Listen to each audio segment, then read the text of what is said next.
ಧರ್ಮಸ್ಥಳ ಪರವಾಗಿ ಲಕ್ಷ್ಮೇಶ್ವರ ಪಟ್ಟಣದಲ್ಲಿ ಹಿಂದೂ ಧರ್ಮ ಸಂರಕ್ಷಣಾ ಜಾಥಾ ನಡೆಯಿತು.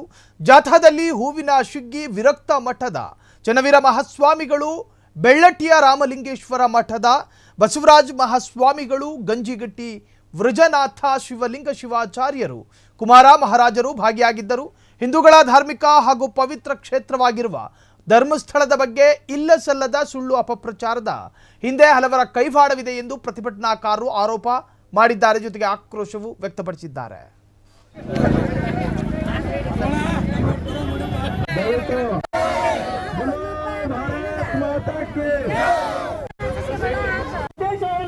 ನಿಮ್ಮ ಹುನ್ನಾರ ಏನು ಈಗೆಲ್ಲ ಎಲ್ಲರಿಗೆ ಗೊತ್ತಾಗೈತೆ.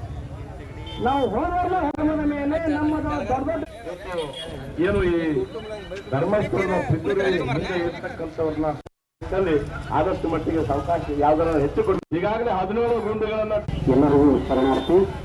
ವಿಶೇಷವಾಗಿ ಈ ಅಧರ್ಮದ ವಿರುದ್ಧ ಹೋರಾಟಕ್ಕೆ ಬಂದಿರತಕ್ಕಂಥ ಎಲ್ಲ ಪರಮಪೂಜ್ಯರಲ್ಲಿ ಶರಣನ್ನು ಸಮರ್ಪಿಸಿ, ಮಾತೆಯರೇ, ಮುದ್ದು ಮಕ್ಕಳ ಎಲ್ಲರ ಆತ್ಮಕ್ಕೆ ಶರಣಾರ್ಥಿಗಳನ್ನು ಸಮರ್ಪಿಸಿ ವಿಶೇಷವಾಗಿ ಕ್ಷಣ ಕ್ಷಣದ ಸುದ್ದಿಗಳಿಗಾಗಿ ಫ್ರೀಡಂ ಟಿವಿ ಸಬ್ಸ್ಕ್ರೈಬ್ ಮಾಡಿ, ಲೈಕ್ ಮಾಡಿ ಹಾಗೂ ಫಾಲೋ ಮಾಡಿ. ಹೊಸ ಸುದ್ದಿಗಳ ನೋಟಿಫಿಕೇಶನ್ಗಾಗಿ ಬೆಲ್ ಐಕಾನ್ ಮೇಲೆ ಕ್ಲಿಕ್ ಮಾಡಿ.